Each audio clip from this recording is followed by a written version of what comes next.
দিদি, আমি কবে থেকে বলছি যে আমি ব্রেড খাবো, মানে পাউরুটি। এইসব লুচি ছোলার ডালটাল আমার ভালো লাগে না। আরে তোর জামাই বাবু দুজনকে শহরে পাঠিয়েছে তো পাউরুটি আনার জন্যে।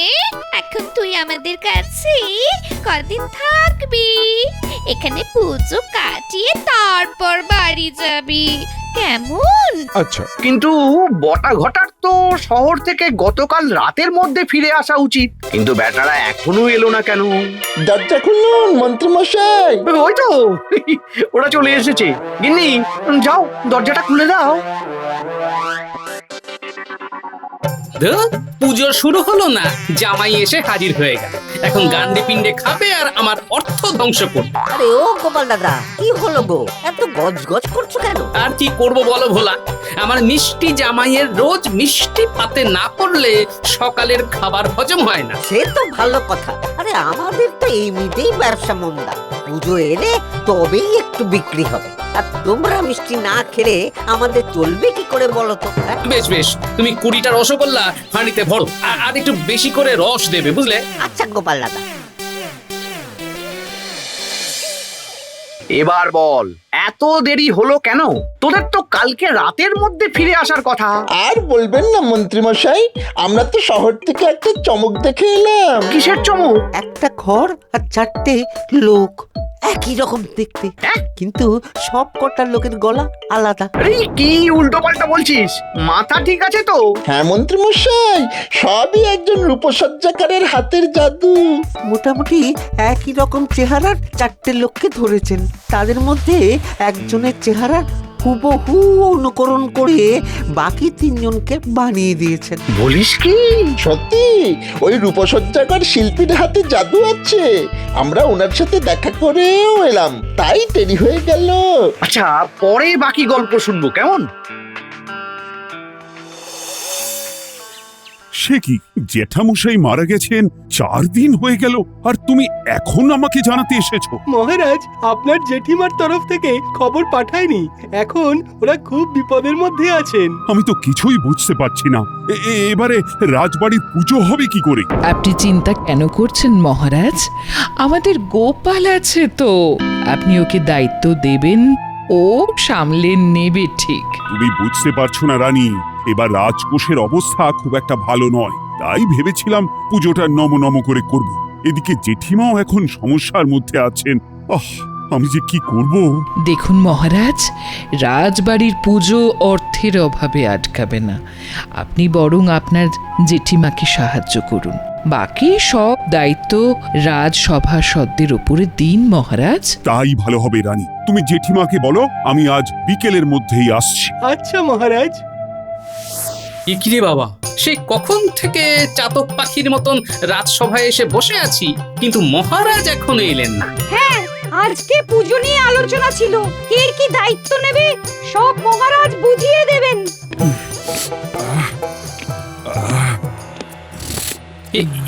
কি মহারাজ, আপনি কাঁদছেন কেন? সত্যি তো মহারাজ, আপনি কাঁদছেন কেন? কেউ কি আপনাকে কষ্ট দিয়েছে, ভয় দেখিয়েছে? আপনি শুধু আমাকে বলুন। আজলামো বন্ধ করো মন্ত্রী। বেশ হয়েছে। মহারাজের জ্যাঠামশাই মারা গেছেন। সে কি কবে? আজ 3-4 দিন হয়ে গেল, কিন্তু আজকে খবর এসেছে। আচ্ছা শোনো, আমি আজ বিকেলের মধ্যে জ্যাঠামশাইয়ের বাড়ি চলে যাচ্ছি। রাজকোষের অবস্থা ভালো নয়, তাই এবার পুজোটা। মহারাজ, এবার পুজো হবে না? পুজো হবে মহারাজ, সব জায়গায় অগ্রিম দিয়েও রেখেছেন, কিন্তু এখনো যা অর্থ দরকার তা প্রায় 200 মোহর। এখন আমার জেঠিমার এই বিপদের দিনে আমি পুজোয় খরচ করব না জেঠিমাকে সাহায্য করব, সেটাই ঠিক বুঝে উঠতে পারছি না। মহারাজ, আমার মনে হয় আপনার এখন জেঠিমাকে সাহায্য করাই উচিত। তাই তোমাদেরকেই বাকি দায়িত্ব নিতে হবে। মহারাজ, বাড়ি বাড়ি চাঁদা তুলে আমরা পুজোর ব্যবস্থা করে নেব। আপনি আপনার জেঠিমার দিকটা দেখুন, কেমন? হ্যাঁ, আমি সেটাই বলতে যাচ্ছিলাম। গোপাল, এই চাঁদা তোলার দায়িত্বটা আমি তোমাকে দিতে চাই। আচ্ছা মহারাজ, আমি বাড়ি বাড়ি গিয়ে চাঁদা তুলে এক জায়গায় করে রানীমার কাছে হিসেব দেব, তারপর যেই খাতে যা খরচ রানীমার কাছ থেকে অর্থ চেয়ে নেব। একদম, আমি এই বছর একদম নিরুপায়, তাই এটা ছাড়া অন্য কোনো রাস্তা নেই। মহারাজ, গোপালকে এইসব অর্থের দায়িত্ব না দিয়ে আমাকেই দিতে পারতেন। তারপর ৯-৬ করবেন, তাই জন্যে তো। তোমার সাথে পূর্ব অভিজ্ঞতা তো খুব একটা ভালো নয়, তাই গোপালকেই দিলাম। তুমি বরং রাজবাড়ির পুজোর বাজার দোকানগুলো করবে। ঠিক আছে, আপনি যা ভালো বোঝেন। হ্যাঁ, আমি আজকে বিকেলেই বেরিয়ে যাব, সপ্তমী সকালে ফিরবো। গোপাল, রাজবাড়ির প্রতিমা প্রস্তুতি তদারকিটাও তুমি করবে। আচ্ছা মহারাজ। বাহ, তোর কাজ কিন্তু খাসা। এত তাড়াতাড়ি প্রতিমা বানিয়ে ফেলেছো? হ্যাঁ, আরো 2-3টে জায়গায় তো একসাথে কাজ ধরেছি গো গোপাল দাদা। তা এখন তুমি কি করছো? এখন একটু জায়গায় জায়গায় প্রতিমার সারিতে চুমকি বসাচ্ছি। তাহলে আলো পড়লে ঝিলমিল করবে। বাহ বাহ বাহ, বেশ বেশ। ওই মহারাজের খবরটা শুনেছো তো? হ্যাঁ, আজকে দুপুরেই শুনলাম। মনটা খারাপ হয়ে গেল গো, আবার চিন্তাতেও পড়ে গেলাম। কিসের চিন্তা? এই যে মহারাজ তো আমার মজুরির অগ্রিম অর্থ দিয়েছেন, কিন্তু বাকিটা... ও বাকি অর্থ নিয়ে তোমাকে চিন্তা করতে হবে না, সেসব আমার দায়িত্ব। আমি 2 দিন পর থেকেই বাড়ি বাড়ি চাঁদা তুলতে যাব। চাঁদার অর্থে পুজো হবে। 2 দিন পর থেকে চাঁদা তুলবে? ঠিক আছে। ও গোপাল, তুমি এখানে, আর আমি তোমাকে তোমার বাড়িতে হন্যে হয়ে খুঁজছি। কি আর করব বলুন মন্ত্রী মশাই, মহারাজ যে এই দায়িত্বটাও আমাকেই দিয়েছেন, তাই মৃৎশিল্পীর সামনে দাঁড়িয়ে তদারকি করছি। আচ্ছা, যেটা বলতে এলাম, মহারাজ আমাকেও তো দায়িত্ব দিয়েছেন এই পুজোর দোকান বাজার করার। তা অর্থ ছাড়া কিভাবে করব? আপনি বাজার দোকান করে রসিদ নিয়ে আসবেন, আমি দোকানে দোকানে পাওনা গন্ডা পুজোর আগেই মিটিয়ে দেব। বেশ, তাহলে তাই হোক। তাহলে বুঝতে পারলি তো কি করতে হবে? একদম জলের মতো পরিষ্কার ভাবে বুঝে গেছি। শোন বটা, তুই এক্ষুনি আমার ঘোড়ার গাড়িটা নিয়ে বেরিয়ে যা, আর শহর থেকে ওই রূপসজ্জাকর শিল্পীকে ভোরবেলার মধ্যে আমার কাছে নিয়ে আয়, কেমন? আচ্ছা মন্ত্রী মশাই। আর আমি কি করব মন্ত্রী মশাই? তুই তুই ভোলা ময়রার সাথে গিয়ে কথা বল। এই কৃষ্ণনগরে ভোলার চেহারার সাথে গোপালের চেহারার বেশ মিল আছে। হ্যাঁ, দুজনেই গোলগাল। তারপর কালকে সকালেই আসল মজা শুরু হবে।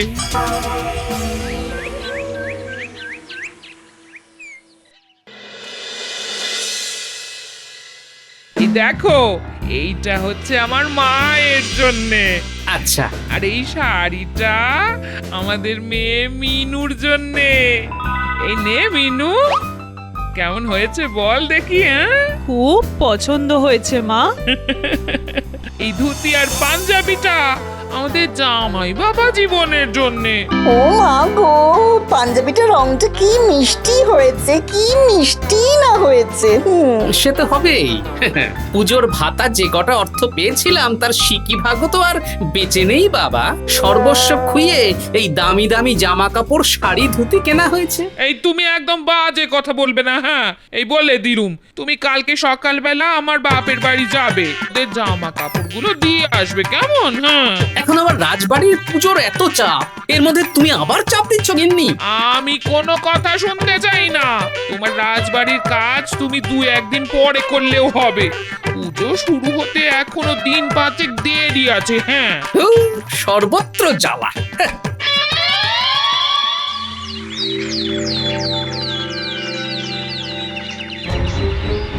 না মন্ত্রী মশাই, না, এ কাজ আমি করতে পারবো না। তোমার যদি দোকানটা রাতের বেলা কেউ জ্বালিয়ে দেয় তাহলে করতে পারবে তো ভোলা? ওরে বাবা রে, না না না না না না, পারবো পারবো পারবো, কিন্তু জানাজানি হবে না তো? না না, কেউ কিছু বুঝতে পারবে না।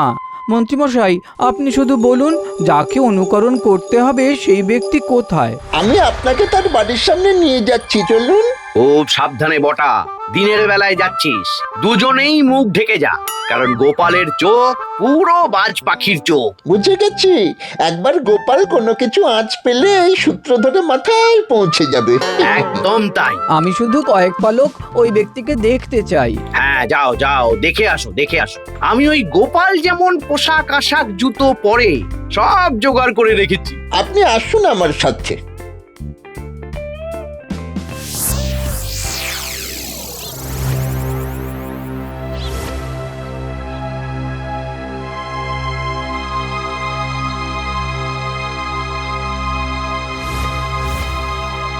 সাবধানে যেও গো। ঠিক আছে ঠিক আছে, চেষ্টা করছি আজ বিকেলের মধ্যেই ফিরে আসার, বুঝলে? কালকে আবার ওই রাজবাড়ির পুজোর চাঁদা তুলতে বেরোতে হবে তো।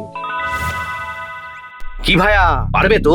অলবাত পারবো, আমার শুধু ঘন্টা খানেক সময় লাগবে। কিন্তু আমার দোকানের কি হবে? সে আজকের দিনটা না হয় বটা ঘটাই তোমার দোকান সামলে দেবে। আচ্ছা বেশ। ঠিক আছে, তুমি তাহলে কাজ শুরু করো। আচ্ছা, আমরা তাহলে ভোলা ময়দার দোকানে গিয়ে দোকানদারি করি।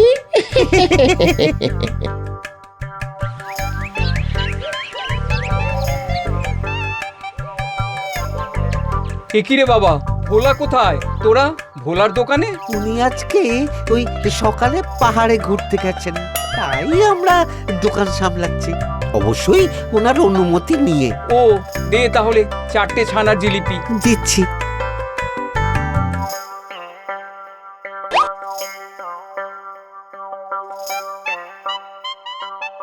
কি আমাকে কেমন লাগছে? আরে পাস, এ তো হুবহু গোপাল, শুধু গলাটা ভোলার। সত্যি আপনার হাতে জাদু আছে দাদা। এরপর আমাকে কি করতে হবে? যেরকম বুঝিয়ে দিলাম, গোপালের রূপধারী ভোলা তোমার সাথে লোকের বাড়ি বাড়ি যাবে। ভোলা কোনো কথা বলবে না, তুমি ভোলার হয়ে চাঁদা চাইবে। সবাই ভোলাকে গোপাল ভেবে চাঁদা দেবে। আর আমার পরিচয় জানতে চাইলে বলবো আমি গোপালের দূর সম্পর্কের মাস্তুতো ভাই।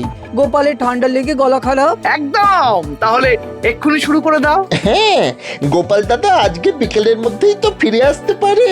তাহলে বাড়ি বাড়ি চাঁদা তোলা তার মধ্যেই সেরে ফেলতে হবে। আগে সব সভাসদদের বাড়ি বাড়ি যাও। তুমি শহরের রূপসজ্জা শিল্পী, তোমাকে এখানে কেউ চেনে না, তাই কোনো সমস্যাই হবে না। আচ্ছা, আমি সবার বাড়ি চিনি, আমি নিয়ে যাব।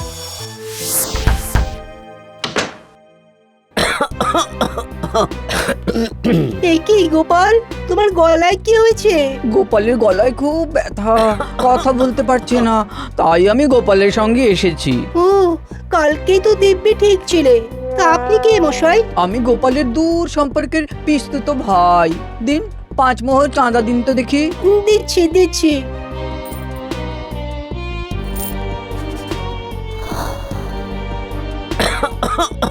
আরে গোপাল, তোমার গলা খারাপ আর তুমি আমাকে বললে না কেন? আপনি তাড়াতাড়ি চাঁদাটা দিন তো। আহা, এত তাড়া কিসের? আমি তো গোপালের সাথে কথা বলছি। ও মা, গোপাল কথা বলতে পারলে তো উত্তর দেবে। আপনি চাঁদাটা দিন, এখনো অনেক বাড়ি বাকি আছে। দিচ্ছি বাবা, দিচ্ছি। ধন্যবাদ। সব সভাসদদের বাড়ি বাড়ি চাঁদা তোলা হয়ে গেছে। এবার শুধু ওই সাধারণ গ্রামবাসীদের বাড়ি চাঁদা তুলে ওই মন্ত্রী মশাইয়ের বাড়ি চলে যাব।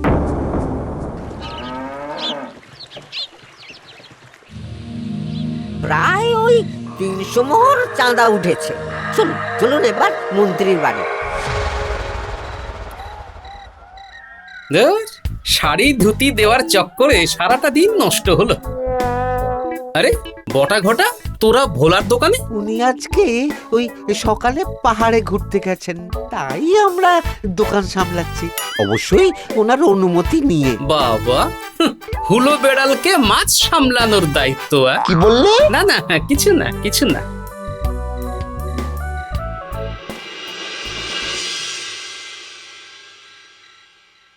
দিদা, তুমি আমাকে ডেকে পাঠিয়েছো? হ্যাঁ, তোদের জন্য কিছু পুজোর জামা কাপড় কিনেছি রে, তাই ডেকেছি। এই দেখ তো মা, তোর পছন্দ হয়েছে কিনা? বাহ, রংগুলো খুব সুন্দর। এ কি দাদু, তোমার গলা ঠিক হয়ে গেল? মানে? তুমি যে কথা বলছো। আমার আবার গলা কোথায় খারাপ হলো? সে কি, আমাদের বাড়িতে চাঁদা তুলতে এলে তুমি তো কোনো কথাই বললে না। তোমার সঙ্গে কোনো এক পিস্তুতো ভাই এসেছিলেন, উনি তো বললেন তোমার নাকি গলা খারাপ। কি উল্টোপাল্টা বলছিস বলতো? আমি বাড়িতে তো দূর, এই কৃষ্ণনগরেই সারাদিন ছিলাম না। বিশ্বাস না হলে আমার বাবাকে জিজ্ঞেস করবে, চলো। কি কাণ্ড রে বাবা, তোদের দাদু ভূত নাকি রে? এখানেও আছে, ওখানেও গেছে। হ্যাঁ, না না, চল তো দেখি। তোদের জামা কাপড় গুলো নিয়ে চল।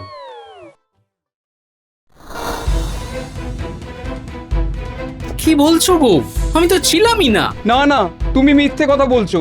তোমাকে আমি সকালে দেখলাম ভোলার দোকানের সামনে মন্ত্রী মশাই আর কোন একটা লোকের সাথে হেঁটে হেঁটে আসছো, আর তুমি বলছো ছিলে না। মন্ত্রী মশাই? ধ্যাৎ, না না না, ব্যাপারটা নিশ্চয়ই কোনো ঘোট আছে।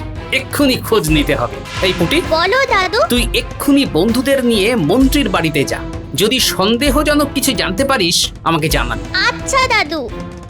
আমি বরং ততক্ষণ সভাসদদের বাড়িতে একটু ঘুরে আসি।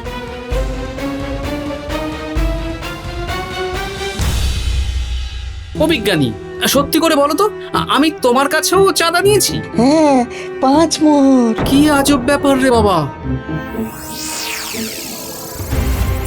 মন্ত্রী মশাই সব হিসেব তো বুঝে নিলেন, এবার তাহলে হাত মুখ ধুয়ে ফেলি, এইসব ছাইপাশ তুলে ফেলি। হ্যাঁ, আর কোনো চিন্তা নেই। সত্যি ভায়া, তোমার হাতের কারুকার্যের কোনো জবাব নেই। আমি তো কাল সকালে ফিরে যাব, আবার দরকার পড়লে ডাকবেন। নিশ্চয়ই। বুঝলে তো দাদু, অনেক বড় চক্রান্ত। ও আচ্ছা, এই ব্যাপার। কালকে ভোরবেলা ওই ব্যাটাকে ধরে নিয়ে আসবো, তারপর পুজোর দিন মজা দেখাবো।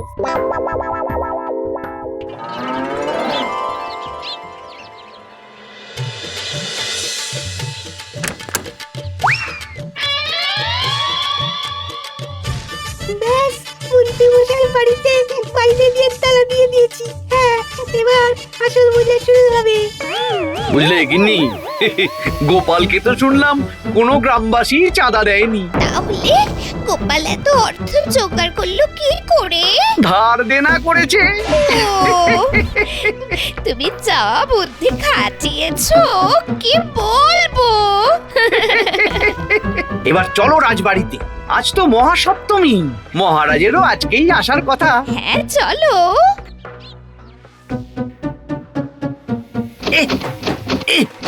কি আরে আরে, দরজা খুলছে না তো। এই এই, কে বন্ধ করি রে বাইরে থেকে? এই এই, আরে কে রে? দরজা খুলছে না।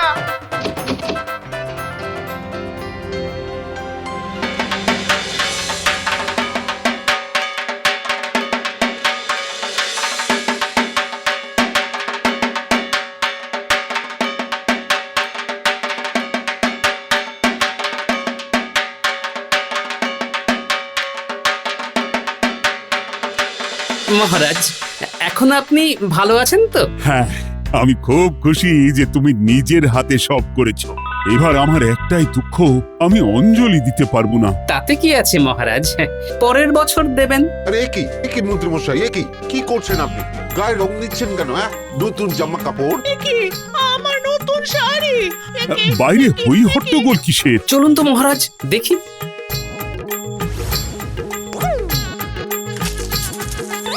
আই মন্ত্রী, তোমার এত বড় সাহস, তুমি আমার গায়ে রং দিলে এই পুজো গন্ডার দিনে? তবে রে, আই কে আছো? মন্ত্রীকে ধরো।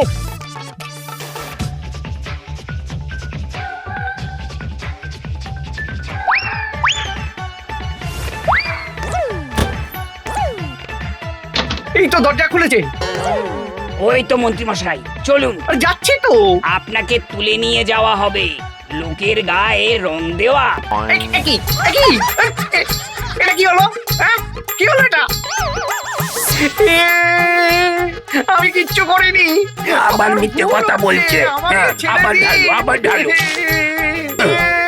পুজোর দিনে মস্করা হচ্ছে। মহারাজ, আমি কিচ্ছু করিনি মহারাজ। হ্যাঁ, আমি জানি মন্ত্রী মশাই, আপনি কিচ্ছু করেননি। ঠিক যেমন আমিও কারো বাড়ি থেকে চাঁদা তুলিনি। মানে কি বলছো? আমি তো কিছুই বুঝতে পারছি না। মন্ত্রী মশাই, পুরোটা আপনি বলবেন না আমি বলছি। আপনি চলে যাওয়ার পরে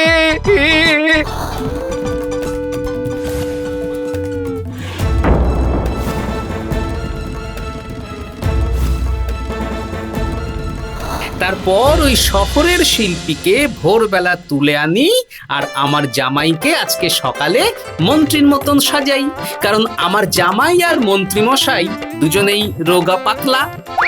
এই যে আমি। মন্ত্রী, তুমি অর্থের লোভে এতটা নীচ কাজ করেছো? ভুল হয়ে গেছে মহারাজ, ক্ষমা করে দিন, ক্ষমা। তোমার কোনো ক্ষমা নেই। মহারাজের কাছে না, মা দুর্গার কাছে ক্ষমা চা।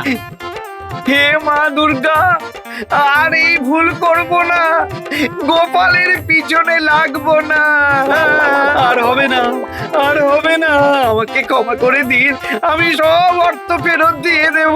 ব্যাস, তাহলে আমিও ধার দেনা মিটিয়ে ফেলবো। জমিটা বন্ধক রেখেছিলাম, সেটা ছাড়িয়ে নেব। জয় মা দুর্গা। জয় মা দুর্গা, জয় মা দুর্গা।